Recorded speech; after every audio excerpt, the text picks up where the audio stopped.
Buen día. Esta es la octava clase que corresponde a hígado, vías biliares, páncreas y vaso. El- lo primero que hay que decir al respecto es que la radiografía simple, contrariamente a lo que ocurre en el aparato urinario, por ejemplo, la radiografía simple no tiene utilidad, eh, porque la densidad de todos los órganos es la misma. Todos tienen densidad de partes blandas, no se distinguen entre sí. Por otro lado, los cálculos biliares tampoco son radiopacos son radiopacos con una frecuencia muy baja. Para estudiar los órganos, por lo tanto, hay que recurrir y generalmente en este orden a ecografía, tomografía y resonancia magnética. Vamos a empezar por el hígado. Y en el hígado vamos a ver la patología metabólica, la inflamatoria y la tumoral. En patología metabólica vamos a ver infiltración grasa y cirrosis. La infiltración grasa es muy frecuente en Paraguay y puede estar relacionado a un trastorno metabólico o al exceso de alcohol. Digamos, el trastorno metabólico puede ocurrir a nivel de lípidos. Los pacientes obesos o con dislipemias tienen frecuentemente infiltración grasa en hígado o trastorno de metabolismo del azúcar. Los diabéticos también tienen muy frecuentemente hígado graso. En estos pacientes con infiltración grasa en hígado, el color del hígado, entre comillas, va a cambiar en todos los métodos de diagnóstico. En ecografía, el hígado va a aumentar su ecogenicidad, se va a volver más blanco. Eso se va a volver hiperecogénico. En la tomografía va a ser lo contrario, el hígado se va a volver hipodenso, se va a volver más oscuro. Y en resonancia hay secuencias específicas que se llaman de desplazamiento químico, en las cuales el hígado se va a volver también más oscuro con respecto al resto, ¿verdad? La resonancia es el mejor método y permite, además, mediante algunos software, calcular el porcentaje de infiltración grasa. En ecografía, como dije recién, la ecogenicidad del hígado va a aumentar y la ecogenicidad del hígado se compara con la del parénquima renal. A la derecha tenemos una imagen normal, este es el lóbulo derecho del hígado y por detrás tenemos el riñón derecho y habitualmente la ecogenicidad del parénquima hepático es muy parecida, muy similar a la del parénquima renal. Sin embargo, en el paciente que está a la izquierda, la ecogenicidad del hígado aumentó. O sea, el hígado es más blanco, tiene un color más claro que el parénquima renal. Esa es la base para hacer el diagnóstico de hígado graso. Muy pocas eventualidades fuera del hígado graso pueden dar esto, o sea, y son muy raras.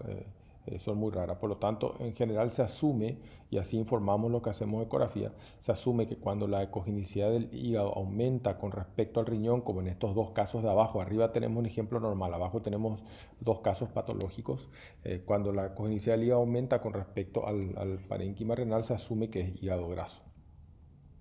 Hay que tener cuidado porque eventualmente hay zonas, el hígado graso puede ser heterogéneo, esto es muy frecuente, y hay zonas del hígado que quedan con ecogenicidad normal y simulan lesiones. Esto es lo que se llama una pseudo lesión o un pseudotumor.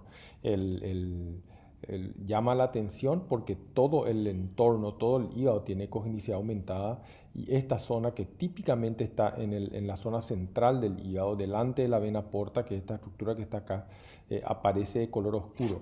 En realidad ese es el color normal del hígado, esa es la ecogenicidad normal del hígado, todo el resto es anormal. Y lo normal parece patológico, pero en realidad es una zona de hígado sano, es muy frecuente, se ve y a veces genera dudas con respecto a la posibilidad de un tumor. Una cuestión que hay que tener en cuenta es que los límites de la lesión son geográficos. Esta no es una lesión totalmente redondeada. Son geográficos, significa que es como un mapa dibujado, un país dibujado en un mapa. En tomografía, dijimos que la densidad del hígado iba a bajar, que el hígado se iba a volver hipodenso.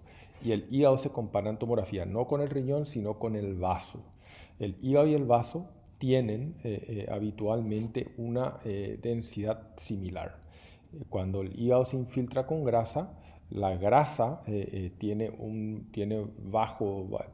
bajo valor en tomografía. Si ustedes se fijan en el tejido subcutáneo, van a ver que la grasa es bien oscura, es bien oscura. Entonces, cuando se deposita grasa dentro de las células del hígado, el color del hígado va a tender a ser más oscuro, va a tender a ser más hipodenso. que el vaso. Da lo mismo que sea sin contraste como en el caso de la izquierda, que sea con contraste como en el caso de la derecha. Acá tienen dos ejemplos normales, a la izquierda sin contraste y a la derecha con contraste, y en ambos casos la densidad del hígado con respecto a la del vaso es similar. Otra cuestión que les indica en tomografía que el hígado es graso es que los vasos sanguíneos del hígado se vuelven hiperdensos con respecto al hígado. Normalmente, fíjense en la imagen de la derecha, los vasos sanguíneos, que son estas estructuras lineares, en este caso ramas de la vena porta o ramas de las suprahepáticas, son hipodensos con respecto al parénquima hepático. Son normalmente más oscuros en la tomografía, sin contraste, obviamente. Sin embargo, en la imagen de la izquierda, los vasos sanguíneos, las estructuras lineares son hiperdensas, no porque ellas sean anormales, sino porque el hígado bajó su densidad.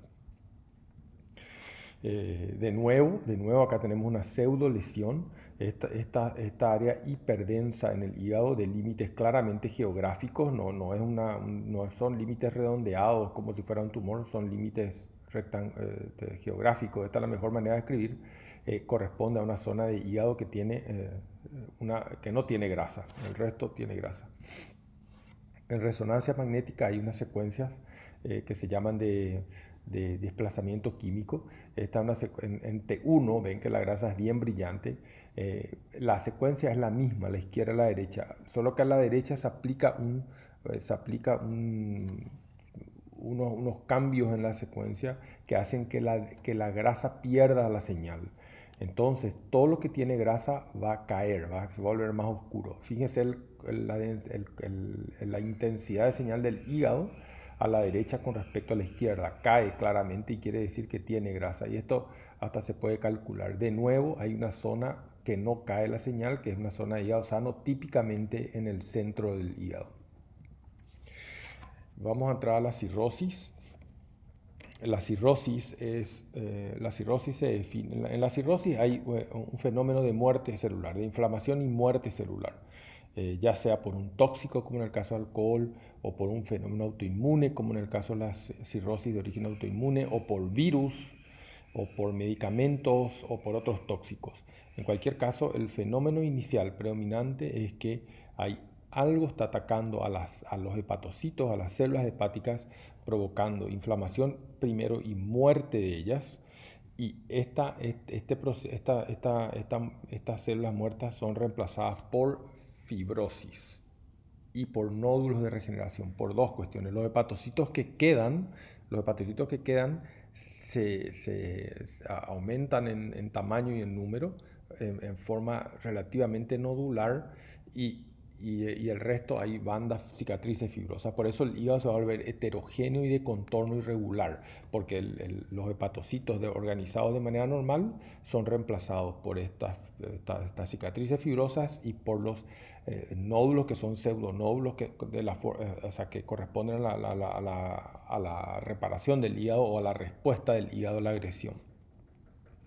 Por frecuencia hay dos etiologías principales, que son el alcohol y la hepatitis crónica por virus, B y C principalmente, ¿verdad?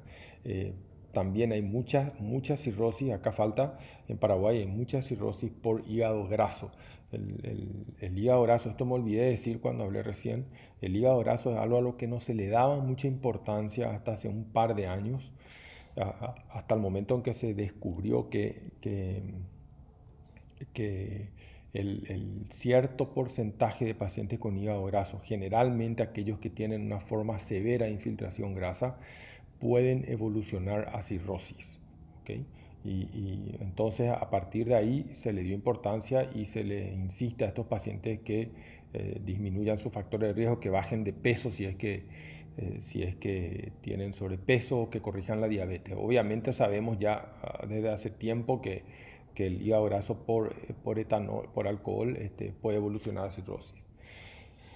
Una cosa importante es que el 25 por un cuarto de los pacientes con cirrosis no van a tener manifestación imagenológica, ¿verdad?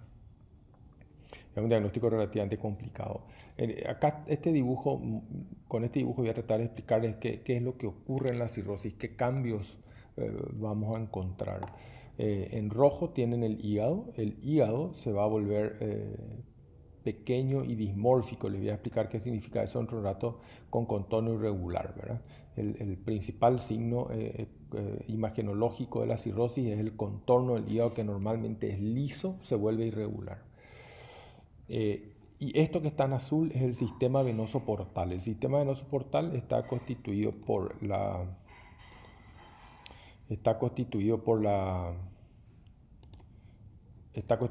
vena esplénica, que viene del vaso, que está en verde, por la vena mesentérica superior y por la vena mesentérica inferior, con una vena finita. La vena mesentérica inferior desemboca en la vena esplénica, en tanto que la mesentérica superior confluye con la esplénica, se une a la esplénica para formar la vena porta, que a su vez se va a dividir en una rama izquierda, una derecha, y después en las ramas segmentarias.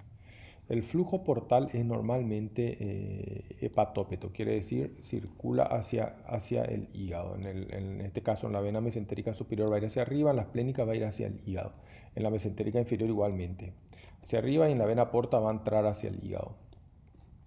¿Qué va a ocurrir en la cirrosis? Estas bandas fibrosas y estos nódulos de regeneración van a comprimir las ramas de la vena porta. El hígado es un órgano especial en el sentido que le entra sangre por dos vías. Por la arteria hepática, naturalmente, como todos los órganos que tienen una arteria, la sangre entra por la arteria hepática, pero además entra la sangre por la vena porta. Y de hecho, la vena porta se ocupa de vascularizar el 75% del hígado. Solo un 25% corresponde a la arteria hepática. O sea, la mayor parte de sangre que entra al hígado lo hace por la vena porta.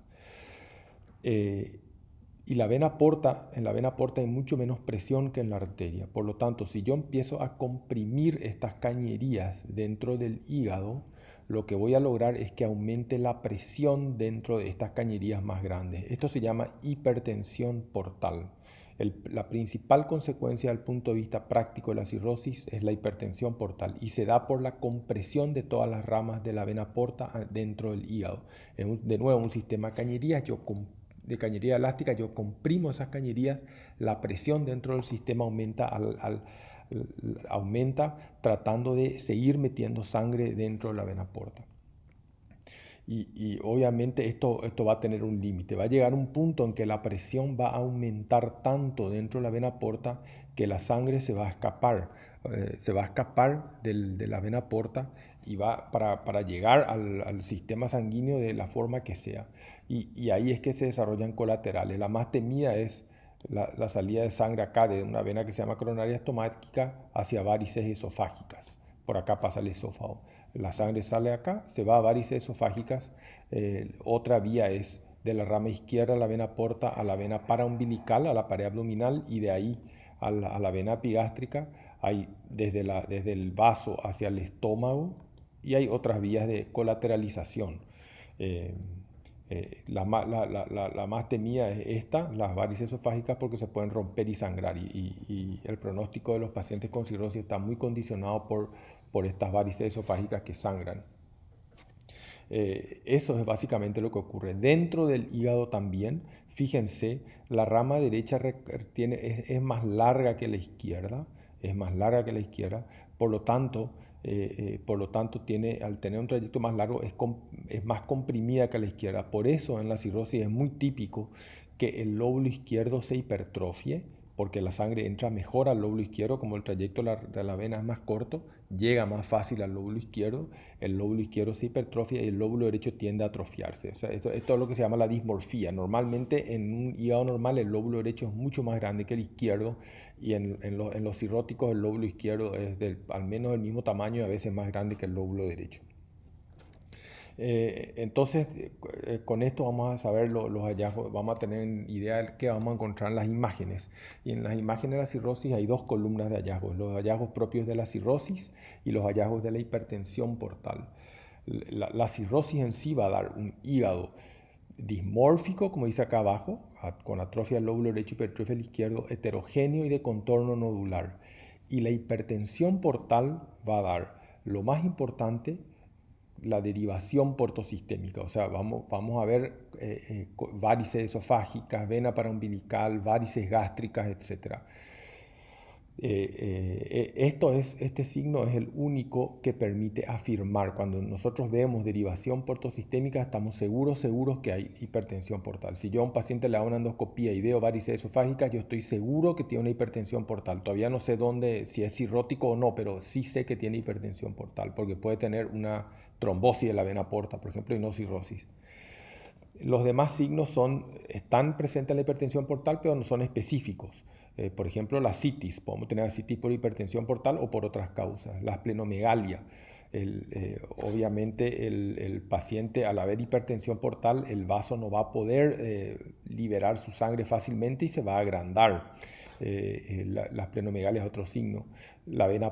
Todas las venas del sistema portal se van a dilatar. La vena porta va a medir más de 13 milímetros y va a disminuir la velocidad del flujo portal, y eso también podemos saberlo por Doppler. Entonces estos son ejemplos de cómo se ve una cirrosis. Hígado pequeño, fíjense el contorno del hígado, este es el mejor signo de cirrosis. El hígado normal siempre tiene un contorno como trazado con la punta del lápiz. Esto anecogénico que se ve alrededor del hígado es ascitis, acá debajo la vesícula biliar, en un corte sagital del lóbulo derecho. Este es un corte transversal. A esto se redujo todo esto es todo lo que tiene de hígado el paciente. A la izquierda tiene una escala centimetrada, o sea, de aquí a acá son 5 centímetros. Este es un hígado que mide 10 por 4 centímetros, un hígado muy pequeño. Todo lo anecogénico que rodea es ascitis, es una cirrosis muy, muy avanzada. En tomografía es lo mismo, o sea, lo que tienen que conocer es la patología en sí, no tanto la técnica, porque en la técnica vamos a ver siempre lo mismo. El hígado, fíjense el contorno del hígado, parece el contorno de una nube. Este es el signo más importante de hipertensión portal. Esto muestra el hígado dismórfico. Si ustedes ven, esta es la vena porta. El límite entre el lóbulo derecho y el lóbulo izquierdo está acá. El lóbulo izquierdo es más grande que el lóbulo derecho. Aparte de eso, el hígado es heterogéneo, tiene un contorno irregular, hay ascitis, ¿verdad? Pero aparte, lo que quiere mostrar esta imagen es la dismorfía que se genera en el hígado.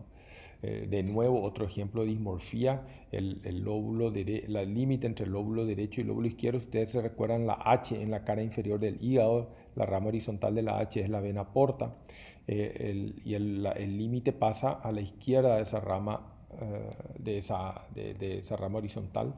Esto es el lóbulo derecho y esto es el lóbulo izquierdo en un paciente con cirrosis. El vaso va a aumentar de tamaño. Vimos ya en una clase pasada que el vaso puede medir hasta 12 centímetros, en este caso mide 19, está claramente agrandado, y podemos ver también circulación colateral. Este es un corte sagital del lóbulo izquierdo y esta es la rama izquierda de la vena porta. La vena paraumbilical es una vena que conecta la rama izquierda de la vena porta con una vena epigástrica, y de ahí se va a ir al ombligo. O sea, esta vena está saliendo, se va a la pared abdominal, al ombligo, y de ahí gana el sistema venoso sistémico, digamos. Cuando vemos esto, cuando vemos una vena paraumbilical, nosotros estamos seguros que el paciente tiene hipertensión portal.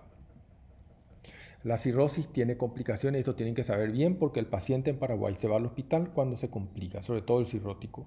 Cuando el cirrótico se descompensa, hay que pensar en dos eventualidades. La primera es hepatocarcinoma. El hepatocarcinoma es un cáncer de las células hepáticas de los hepatocitos que ocurre no con exclusividad, pero casi con exclusividad en pacientes cirróticos. Es muy raro tener hepatocarcinoma fuera de la cirrosis, y se da en pacientes con hepatitis B y C y en algunos jóvenes en casos raros.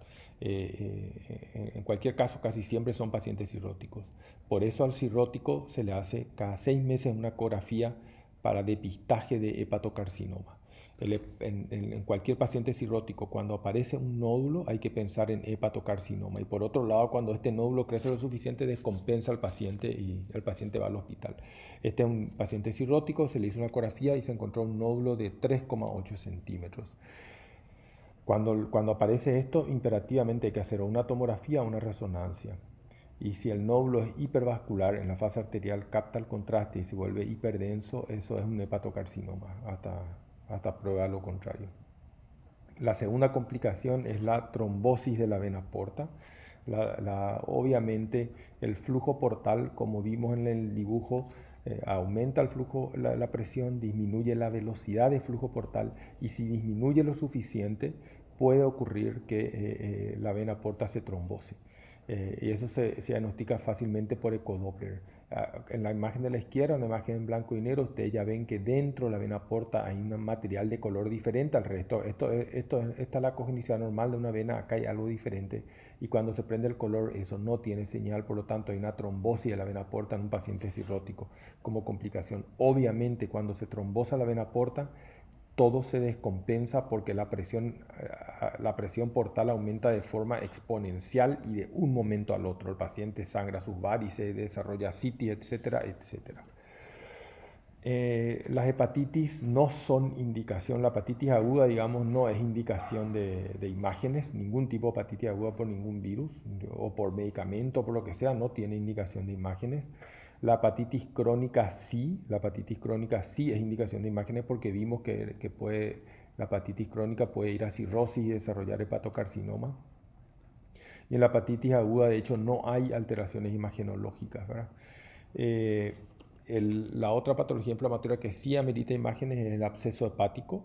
El absceso hepático es una colección de pus dentro del hígado. La infección llega al hígado por vía biliar, por una colangitis, o por sangre, por la vena porta. O sea, los gérmenes llegan o por la vía biliar, en el caso de colangitis, o por la vena porta, en el caso de una patología inflamatoria intestinal. La vena porta trae sangre del intestino. Esa patología suele ser apendicitis o diverticulitis, que se pueden complicar de un absceso hepático. En cualquier caso, en la mitad de los pacientes no se sabe de dónde vino el foco realmente. La clínica asocia dolor en hipocondrio derecho, fiebre en picos e ictericia. Cualquiera de los tres métodos de imagen de los que hablamos va a demostrar el absceso. El absceso es una bolsa de líquido dentro del hígado, una bolsa de pus. La ecografía es altamente eficaz, va a dar una imagen hipoecogénica. No es totalmente anecogénica como si fuera un quiste biliar porque el líquido es espeso y genera ecos. Es hipoecogénica y de hecho el diagnóstico diferencial de un absceso es un tumor, no un quiste biliar. En la tomografía va a dar una imagen hipodensa que no va a tomar nunca el contraste. Esto hace la diferencia con un tumor. Y en la IRM lo mismo, una imagen líquida, o sea, hiperintensa ante 2, hipointensa ante 1 que no va a tomar el contraste. Y no tiene indicación habitualmente. En ecografía, vamos a ver acá, tenemos varios ejemplos. Este es un paciente que tiene varios abscesos. La imagen no es anecogénica como un quiste biliar, es menos oscura en todos estos ejemplos que vemos. Y el diagnóstico diferencial, de hecho, es un tumor. Si ustedes ven la imagen de abajo a la derecha, parecen metástasis hepáticas, pero el contexto clínico es totalmente diferente. El paciente con absceso hepático está con fiebre, está séptico, ¿verdad? Por eso hace la diferencia.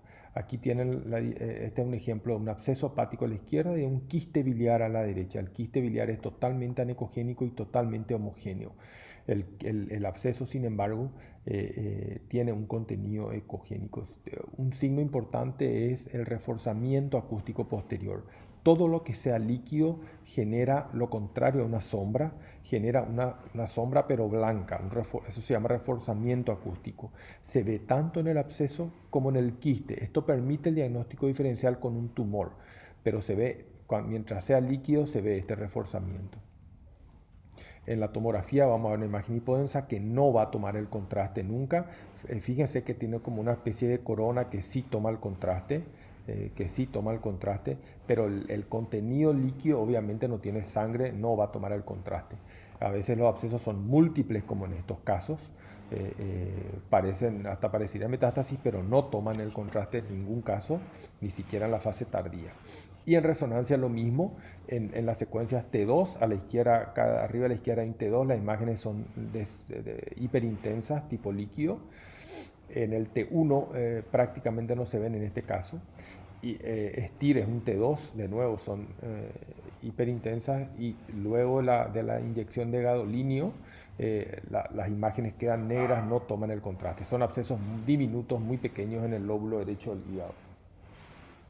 En cuanto a la patología tumoral del hígado, estas son las lesiones hepáticas focales más comunes.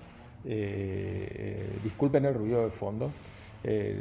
Estas son las lesiones hepáticas focales más comunes. Tenemos los quistes biliares simples, los hemangiomas, que son las dos lesiones focales más frecuentes que tenemos en el hígado. Después hay dos tumores hepáticos relativamente frecuentes, la hiperplasia anular focal y el adenoma, son benignos. Y después tenemos los tumores malignos, que pueden ser primarios o secundarios. En los primarios hay dos. El cáncer de los hepatocitos, que se llama hepatocarcinoma, que vimos se ve casi siempre en cirróticos, y el cáncer de las células de las vías biliares, que se llama colangiocarcinoma. Y las metástasis son extremadamente frecuentes, ¿verdad? El tumor hepático maligno más frecuente en el hígado es la metástasis. Entonces, estos son, hasta el adenoma, son tumores benignos y a partir de aquí son malignos. Hay otros tumores en el hígado, pero son mucho más raros. Estos son los tumores más frecuentes, ¿verdad? Las lesiones hepáticas focales se van a evaluar por ecografía, por tomografía y por resonancia, como todo lo que vimos hasta ahora.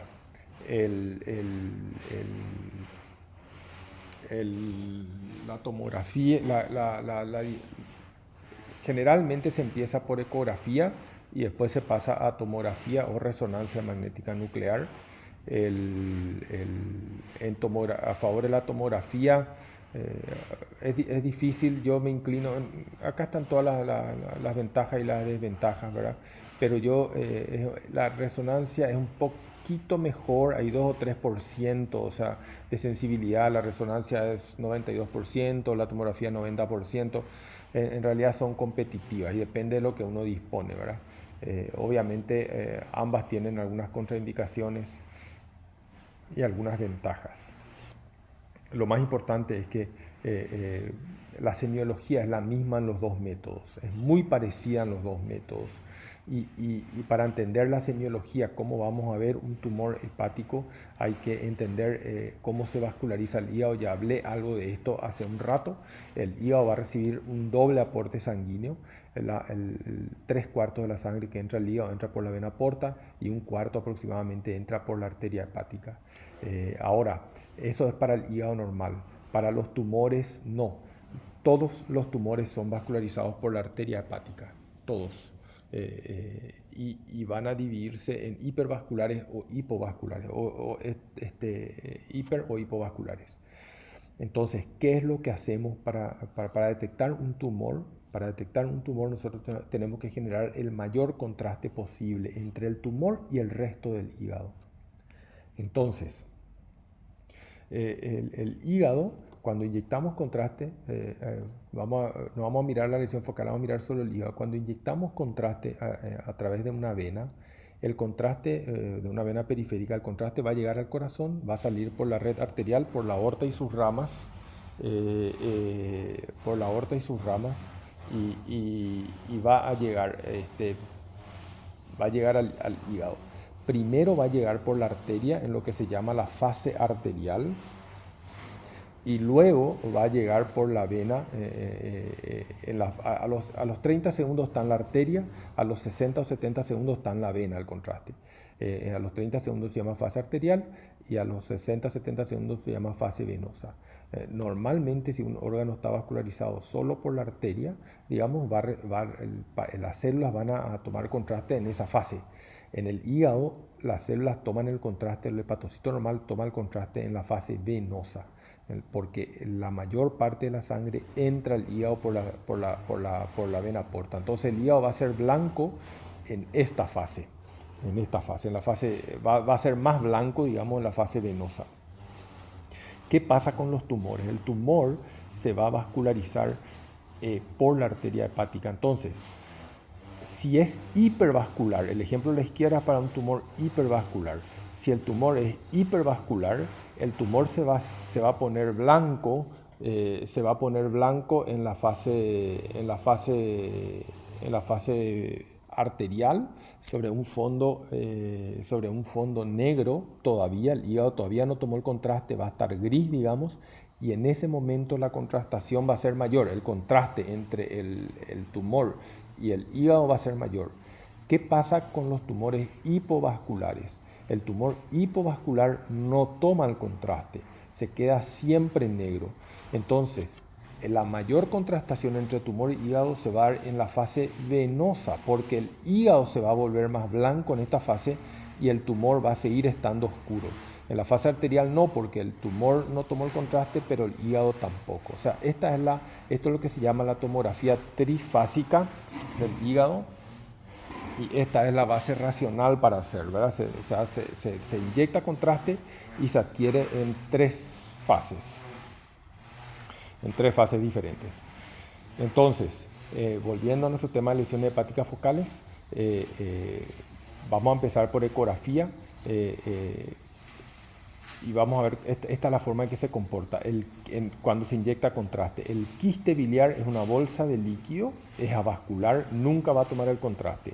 El hemangioma va a tener un realce muy particular, centrípeto, de afuera para adentro. Se va a ir llenando como por anillos de afuera hacia adentro. Tiene un realce muy típico que permite el diagnóstico. Las dos lesiones, los dos nódulos benignos, la hiperplasia neural focal y el adenoma, tienen una conducta similar, son hipervasculares. Toman el contraste en la fase arterial y se ven en la fase arterial.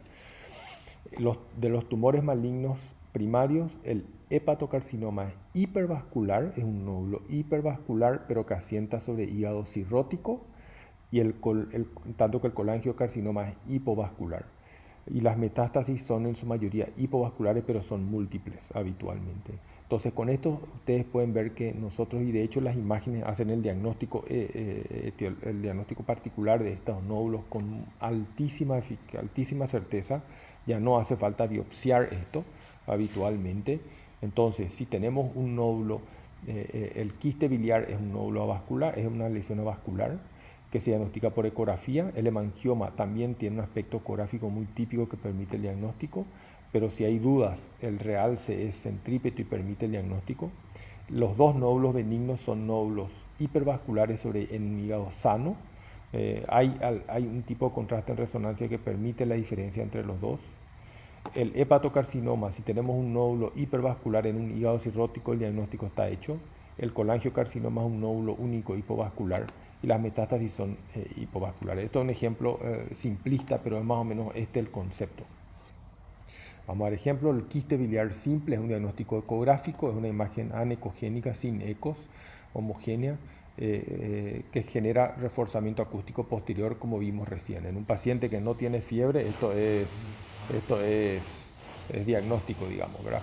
El hemangioma tiene un aspecto típico por ecografía, es un nódulo hiperecogénico, o sea, bien blanco, homogéneo, bien delimitado, sin vascularización. El tumor es extremadamente frecuente. Se cree que 15% de la población tiene al menos un hemangioma.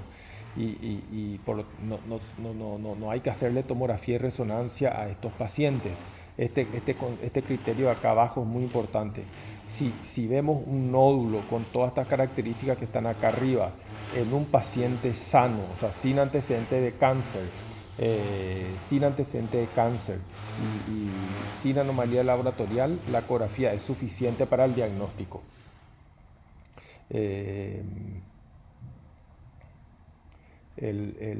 Así se ve un hemangioma en ecografía, es un nódulo hiperecogénico.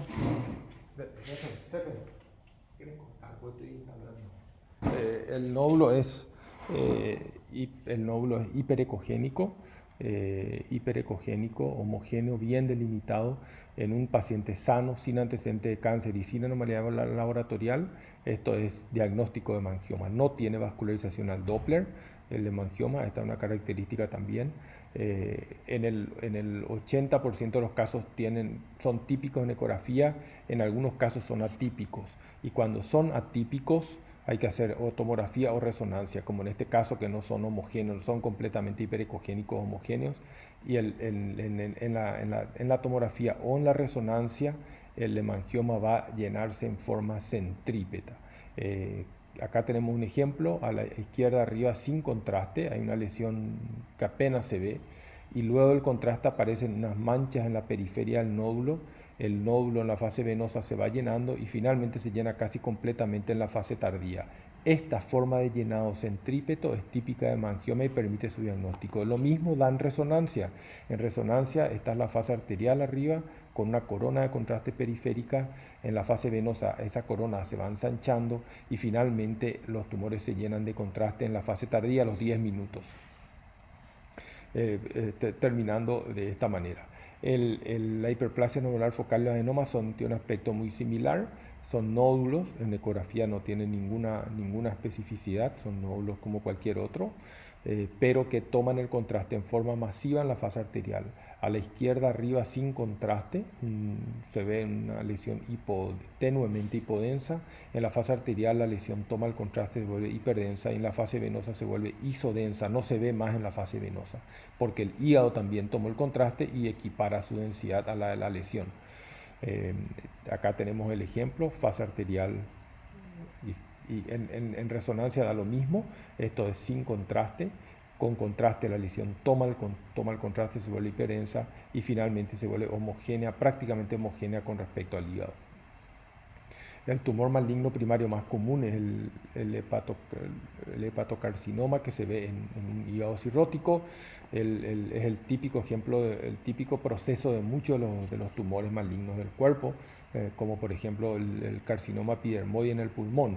Hay una irritación permanente, en este caso una necrosis hepatocelular permanente, con nódulos de regeneración. Permanentemente hay nódulos de regeneración de hepatocitos, y eventualmente cualquier célula en el cuerpo que tenga una mitosis acelerada puede degenerar, termina formando un nódulo displásico, y el nódulo displásico es el siguiente paso del hepatocarcinoma.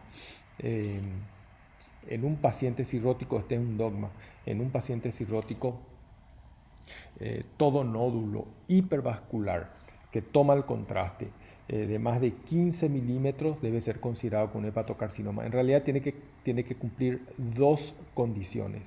Tiene que ser hipervascular, voy a anotar acá, hipervascular, o sea, tiene que tomar el contraste en la fase arterial y tiene que tener lavado,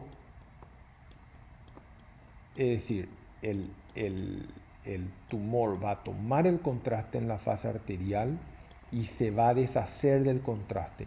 En la fase venosa o en la fase tardía va a ser más oscuro que el resto del parénquima hepático. Esto es fácil de entender, el nódulo tiene neovascularización, y la neovascularización no sigue el patrón típico de la vascularización normal, capilar, luego extremo venoso, etcétera, etcétera. Son neovasos que traen el contraste, pero después se vacían rápidamente, por eso hay lavado. Las dos condiciones tienen que darse para hacer el diagnóstico. Tiene que medir más de 15 milímetros, tiene que tomar el contraste en la fase arterial y tiene que lavarse en la fase venosa y en la fase tardía. Este paciente está el paciente cirrótico. Fíjense el contorno del hígado, fíjense la hipertrofia del lóbulo izquierdo con respecto al derecho, el parénquima es algo heterogéneo, el contorno irregular. Esta es su fase arterial. El paciente tiene un gran nódulo que ocupa casi todo el lóbulo izquierdo, o muchos nódulos pequeños que confluyen, que son hipervasculares. Toman el contraste en la fase arterial. En la fase arterial la aorta está llena de contraste, y en la fase venosa se lava y el tumor se vuelve hipodenso con respecto al parénquima hepático. Esto es diagnóstico de hepatocarcinoma, no requiere biopsia, se hace el tratamiento correspondiente. Esta es una forma más focal de hepatocarcinoma. Este es un nódulo que realza en la fase arterial, y si hubiéramos tenido la fase venosa o la fase tardía, vamos a ver ya más oscuro por el lavado. El colangiocarcinoma es una lesión única, hipodensa con respecto al parénquima hepático, que puede estar en la periferia del hígado, pero habitualmente está en la parte central del hígado, donde hay más vías biliares. Y los tumores malignos secundarios, las metástasis, la mayoría de las metástasis son hipovasculares, porque son del tubo digestivo. Estadísticamente la causa número 1 de metástasis hepáticas, cuando a un paciente le descubrimos por azar metástasis hepáticas, el paciente se hace sí o sí endoscopía alta y baja, porque la causa número 1 es tubo digestivo. Si no se encuentra el tumor ahí, se biopsia para tratar de determinar dónde está el primario. La mayoría son hipovasculares, tal es así que cuando son hipervasculares, cuando toman el contraste en la fase arterial, hay que pensar básicamente en 3 o 4 posibilidades. Las 3 más frecuentes son los tumores endocrinos en general, endocrinos y neuroendocrinos, el carcinoma papilar de la tiroides y el hipernefroma del riñón, ¿verdad? Las metástasis se ven como nódulos múltiples, en este caso vemos 1, 2, 3, 4, 5, en un paciente con diagnóstico de cáncer conocido. Este mismo paciente tiene una resonancia magnética, en la resonancia magnética múltiples nódulos. A la izquierda tenemos la secuencia de difusión, que es muy buena para detectar tumores, cómo brillan los tumores en difusión. Arriba tenemos un T2, los nódulos son hiperintensos, todos los nódulos malignos son en donde estén en el cuerpo, son hiperintensos en T2 e hipointensos en T1. Abajo a la derecha tenemos un T1 con contraste donde son hipointensos las lesiones. Vamos a pasar a vesícula y vías biliares. La vesícula biliar es sinónimo de ecografía. La ecografía es el mejor método para evaluar vesícula biliar. En cuanto a la vía biliar, cuando nos referimos a patología de vía biliar, en realidad nos estamos refiriendo a dilatación de vías biliares. La dilatación puede tener varias causas, pero cuando hay un problema de dilatación de vías biliares, lo primero que se hace es ecografía. Después, en general, se pasa a un método que se llama colangioresonancia magnética, que se hace por resonancia magnética sin inyección de contraste. Y hoy prácticamente no se usa colangiografía retrógrada, o sea, hacer la endoscopía, meter la colangio retrógrada, hacer una endoscopía, meter una cánula dentro del colédoco y mandar contraste, se llama colangiopancreatografía retrógrada endoscópica. Esto no se hace más con fines diagnósticos, se hace solamente para tratamiento. La vesícula biliar de la vesícula biliar vamos a ver básicamente la patología litiásica, que es muy prevalente en Paraguay. La prevalencia es 10 a 15%. Esto significa que 10 a 15% de los pacientes que tienen más de 40 años tienen piedra en la vesícula, de los que andan por la calle sin síntomas, digamos. La mayoría son asintomáticos. La litiasis se vuelve sintomática cuando obstruye el conducto cístico. Y en ese momento va a dar un dolor cólico en hipocondrio derecho, náuseas, vómitos. Y si la obstrucción no se libera, si el cálculo sigue obstruyendo el cístico, el líquido de la vesícula biliar se va a infectar en unas 48 horas y esto va a dar origen a una colecistitis aguda. El método de diagnóstico para la litiasis biliar es la ecografía, tiene una eficacia mayor a 95%, y el diagnóstico se hace por cuando vemos una imagen hiperecogénica que se mueve y que tiene sombra acústica posterior. Entonces, esta es una vesícula normal, es una imagen en gorro frigio, anecogénica, sin ninguna imagen anormal en su luz, y esta es una imagen de cálculo dentro de la vesícula. Dentro de este saquito se ve una imagen hiperecogénica con sombra acústica posterior. Este es otro ejemplo, un cálculo más pequeño. Por supuesto, acá hay algunos ejemplos más difíciles, como en este caso que hay un cálculo muy pequeño enclavado en el cístico, difícil de ver, ¿verdad? Lo importante es que esto no corre el video, pero debería, a ver,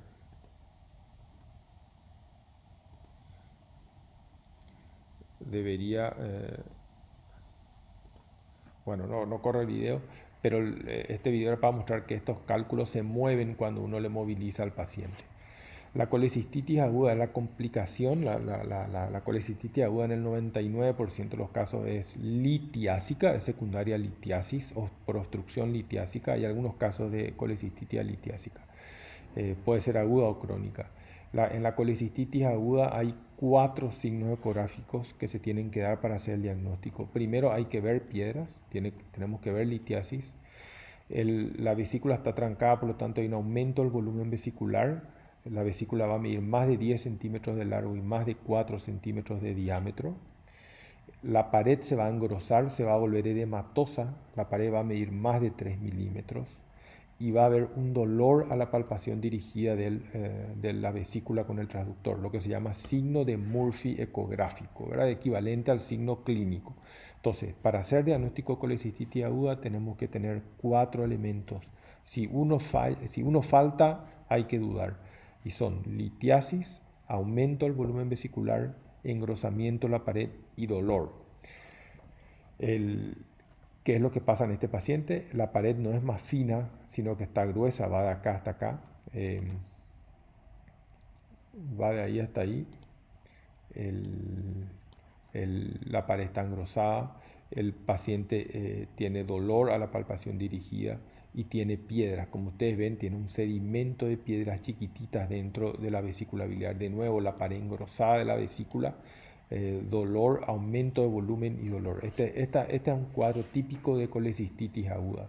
La colecistitis aguda alitiásica se produce en pacientes que están en terapia intensiva. Por eso en algunos idiomas se le llama colecistitis de terapia.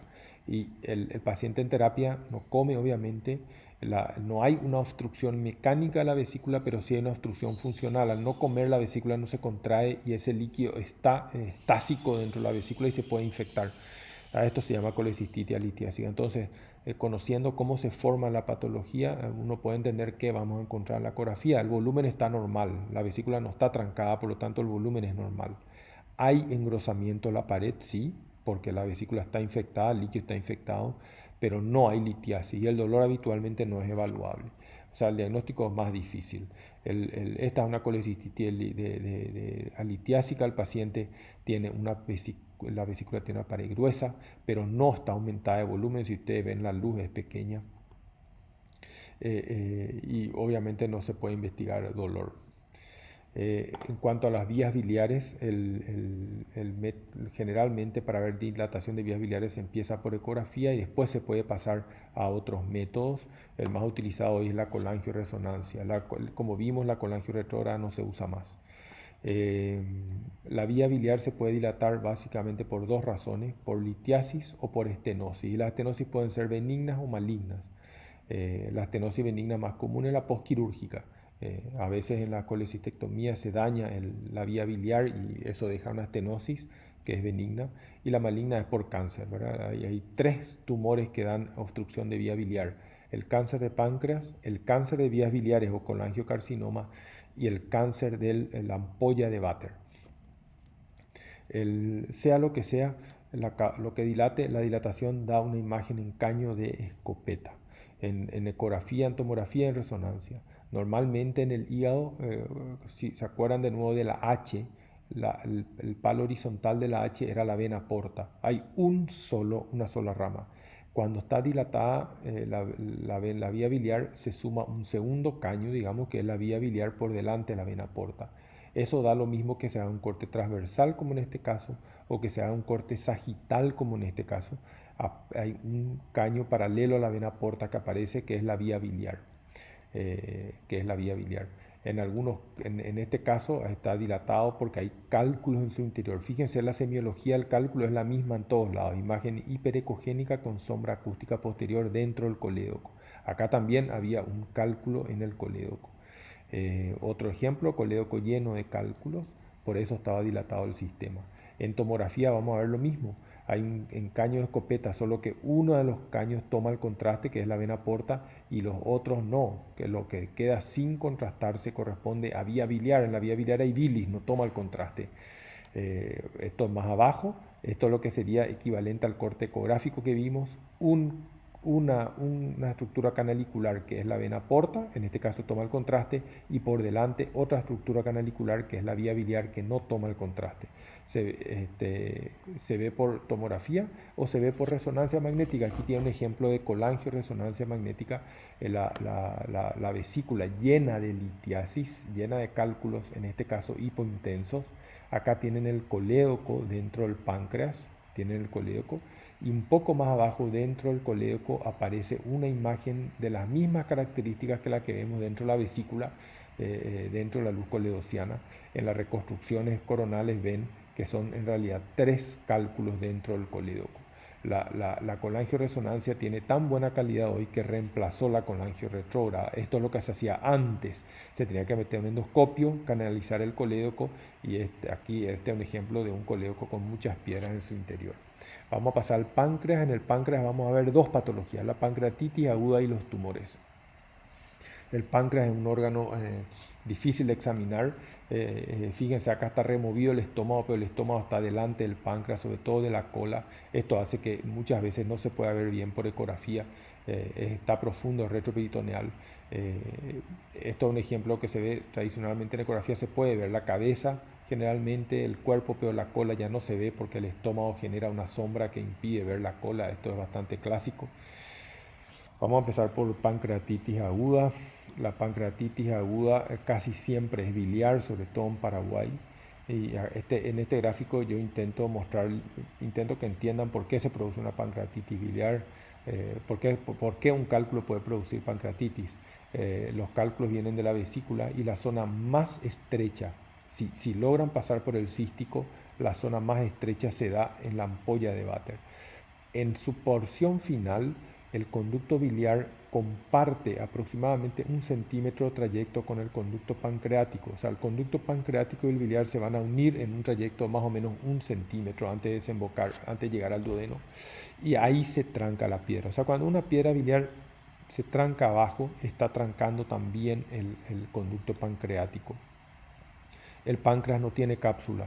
Por lo tanto, si aumenta la presión dentro del conducto pancreático,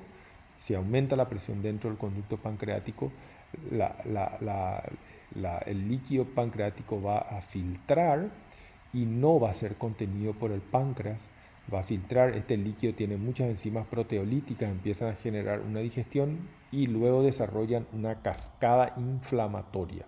En cierta medida la pancreatitis se parece un poco al COVID. Al inicio es una patología, está ligada al efecto de las enzimas proteolíticas en el entorno, pero finalmente lo que termina dando tanto daño es la respuesta inflamatoria, la cascada inflamatoria que genera todo esto, ¿verdad? La pancreatitis aguda es un diagnóstico clínico y laboratorial. Su causa más frecuente es la biliar. Todo paciente con pancreatitis aguda tiene que tener una ecografía porque al ser biliar la etiología más probable, digamos, la ecografía nos va a ayudar no a hacer el diagnóstico de pancreatitis, no se usa para eso, se usa para conocer la causa, para certificar la causa. La ecografía busca piedra en la vesícula para confirmar que la pancreatitis es probablemente biliar. La tomografía tiene algunas indicaciones, como vamos a ver. Entonces, el paciente con pancreatitis le tenemos que hacer una ecografía lo más rápido posible, porque si vemos piedras en la vesícula, el paciente, la causa es probablemente biliar, probablemente una de estas piedras se fue y se trancó en el colédoco. Y si vemos piedras en la vesícula, el paciente tiene que ir a colangio retrógrada para destrancar el sistema. Y esto hay que hacerlo rápido porque en 48 a 72 horas la cascada inflamatoria ya se genera y no vamos a tener más impacto en el futuro del paciente. Podemos impactar en el futuro del paciente en las primeras 48 a 72 horas cuando podemos frenar esa cascada inflamatoria. Después ya da lo mismo que quitemos o no quitemos la piedra que está trancando el sistema. La ecografía se usa para eso. Puede eventualmente hacer el diagnóstico de pancreatitis, como en este caso de un páncreas engrosado, pero no tiene, esto, a la izquierda tenemos un ejemplo patológico, a la derecha una ecografía de páncreas normal. La tomografía en la pancreatitis aguda tiene 3 indicaciones. La primera indicación es cuando no se tiene el diagnóstico, porque la tomografía puede hacer el diagnóstico, cuando no se logra tener el diagnóstico por clínica y laboratorio. La segunda indicación es cuando la pancreatitis es inicialmente grave, y la tercera indicación es cuando no mejora luego de 72 horas de tratamiento iniciado. La tomografía puede ser normal, esto es muy importante. Una tomografía normal no descarta pancreatitis. En las formas leves de pancreatitis el páncreas puede ser normal por tomografía. Y a medida que va aumentando en gravedad aparecen los demás signos. El primero en aparecer es un edema del páncreas que va por lo tanto a aumentar de volumen. El páncreas en un corte, el páncreas es algo así. A ver, no salió bien el dibujo. Algo así. Tiene cabeza, cuerpo y cola. La cabeza en un eje anteroposterior puede medir hasta 30, el cuerpo puede medir hasta 25 y la cola puede medir hasta 20 milímetros. Cuando sobrepasa estas dimensiones estamos ante un edema del páncreas. Lo segundo que va a pasar es ese edema se va a transferir al tejido peripancreático. Eso vamos a ver por tomografía. Luego, algo ya que forma parte de la forma más grave, va a aparecer necrosis en el páncreas o por fuera del páncreas, Y por último van a aparecer las colecciones, los famosos pseudoquistes. Acá tenemos un páncreas de tamaño aumentado, 5 centímetros para un valor máximo de 3 de la cabeza del páncreas, en una tomografía sin contraste. Y fíjense lo que pasa en el tejido peripancreático, está sucio. Esta es una grasa, acá hay grasa normal, digamos, parecida a la grasa del tejido subcutáneo, pero fíjense en esta grasa acá, está totalmente, tiene una densidad aumentada. Lo mismo en este caso, el páncreas llega hasta acá, todo el resto es grasa inflamada. El cuerpo del páncreas mide más de 3 centímetros, está engrosado, la cola también mide más de 3 centímetros. Con contraste, vamos a ver, el páncreas va a tomar el contraste y la inflamación no, entonces se diferencia mejor el páncreas de la inflamación peripancreática. De nuevo, el páncreas llega hasta acá, lo que está por delante es inflamación de la grasa peripancreática. Y fíjense un detalle aquí, en esta zona del páncreas no toma el contraste y por lo tanto es una necrosis. O sea, este paciente tiene edema, tiene inflamación peripancreática y tiene necrosis, que se ve en esta reconstrucción coronal. Hay una zona del páncreas que no toma el contraste y está en una zona de necrosis pancreática, que es lo que determina el pronóstico. Este es un pseudoquiste, en un paciente ya a las 2-3 semanas de evolución, se forma el líquido pancreático, sale del páncreas y forma una colección enorme que casi siempre se produce por delante del páncreas. Acá se reconoce parte de la cabeza del páncreas y por delante se ve un enorme quiste que se llama pseudoquiste.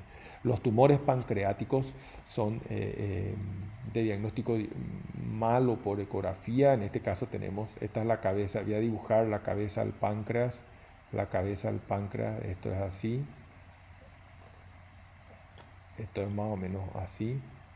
Y dentro de la cabeza del páncreas hay un tumor que es hipoecogénico con respecto al páncreas. Este es otro caso, el tumor siempre es hipoecogénico, el páncreas es esto que está acá, está el cuerpo y la cola del páncreas, la cabeza no se ve bien en este caso, el cuerpo y la cola del páncreas, y dentro hay un tumor que está en contacto con la vena esplénica. Acá detrás pasa la vena esplénica, que es lo que se colorea con el Doppler. El tumor está en contacto con la vena esplénica.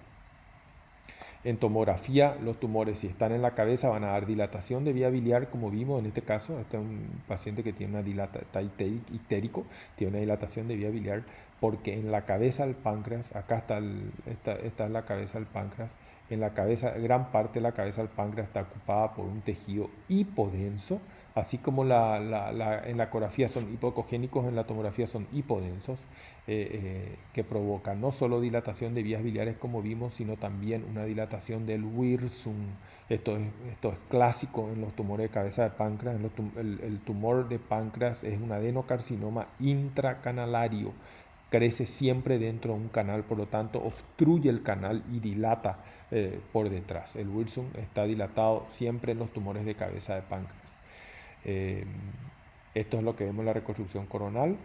Fíjense, la vía biliar está dilatada y amputada a nivel del páncreas, porque el tumor comprime en forma abrupta. La dilatación de vías biliares es compresiva. Este es otro ejemplo de un tumor siempre hipodenso. Para ver el tumor de páncreas hay que inyectar contraste. El contraste va a realzar el páncreas, va a realzar, va a tomar el contraste y va a realzar, y el tumor no, porque es hipovascular. Entonces, en esa fase se va a delimitar el resto del páncreas. Este es un tumor medio heterogéneo, grande, que está acá. Lo que está por delante es páncreas. El tumor invade los vasos esplénicos, la vena esplénica. Acá se ve bien, la vena esplénica se acaba acá por el tumor, lo cual contraindica la cirugía. En este paciente que además tenía una metástasis hepática ahí a la derecha. Este es otro caso de un paciente con un tumor extenso en la cola del páncreas que se ve luego la contrastación. Esto que toma el contraste acá es páncreas, el resto es un enorme tumor. En vaso, la patología más frecuente es la esplenomegalia. Son dos, la esplenomegalia y la patología traumática. El vaso es el órgano más frecuentemente afectado en los traumatismos cerrados del abdomen. La demás patología es muy rara. Las causas de esplenomegalia se pueden digamos, resumir. Las causas de esplenomegalia llenan 2 o 3 páginas de un libro, pero las más frecuentes son 3. Infección crónica, infección aguda o crónica, pero preferencialmente crónica. Hipertensión portal es el segundo grupo y el tercer grupo son las enfermedades leucemia linfoma, el grupo leucemia linfoma. O sea, en la enfermedad infecciosa, cualquier enfermedad infecciosa, sobre todo cuando se extiende en el tiempo, puede dar esplenomegalia. Nunca se olviden de la endocarditis. La endocarditis siempre da esplenomegalia. Esplenomegalia que aparece de repente sin causa desconocida, hay que buscar endocarditis. Después la hipertensión portal, ya vimos el mecanismo por el cual se genera la esplenomegalia. Después tenemos la enfermedad de leucemia linfoma. Vimos ya en la ecografía que lo normal es que un vaso mida hasta 12 centímetros de eje longitudinal. Este es un corte sagital del hipocondrio izquierdo, vaso de 7,6 centímetros. Y esta es una esplenomegalia. El vaso, lastimosamente corté, pero este era un vaso que medía 15 centímetros. Más de 12 es esplenomegalia. Una palabra de patología traumática. Esta es una paciente que había tenido un traumatismo de abdomen y esta es con dolor abdominal. Esta es su tomografía. Un detalle que les tengo que decir es que la sangre fresca en tomografía es hiperdensa. La sangre fresca es la sangre que durante los primeros 10 días de producido el sangrado, la sangre es hiperdensa. Quiero que se fijen en el vaso de la paciente. Este es el vaso, voy a dibujar el contorno externo. Este es el vaso de la paciente. Y van a ver que dentro del vaso hay un área hiperdensa. Voy a rodear acá. Y fuera del vaso hay otra área hiperdensa. Voy a borrar esto para que ustedes puedan ver de nuevo. Ahora van a ver sin los trazos sin el trazo que yo hice. Fíjense aquí el material hiperdenso. Esto es sangre. Esto es un hematoma intrasplénico y esto es un hematoma subcapsular. El hematoma subcapsular se ve mejor aquí. Tiene líquido libre en abdomen. Tiene material hiperdenso en el fondo sacodula, o sea, sangre. Y la tomografía con contraste que siempre hay que hacer. Esta es la tomografía con contraste. Va a mostrar el trazo de fractura en el vaso. Hay una porción lineal que no toma el contraste. Este es el trazo de fractura y por fuera el hematoma. Fíjense cómo los conceptos hiperdenso e hipodenso varían y son totalmente relativos con respecto al órgano que está al lado. Lo que era hiperdenso en la fase de contraste pasó a ser hipodenso luego de la contrastación porque el vaso aumentó su densidad, o sea, el vaso cambió su color. Y lo que era hiperdenso antes del contraste, esto, si yo no tengo contraste, va a ser más oscuro, pero más blanco que el vaso. Pero cuando el vaso toma el contraste del blanco, esto es más oscuro. O sea, son conceptos relativos. Esta creo que fue el último slide. Muchas gracias.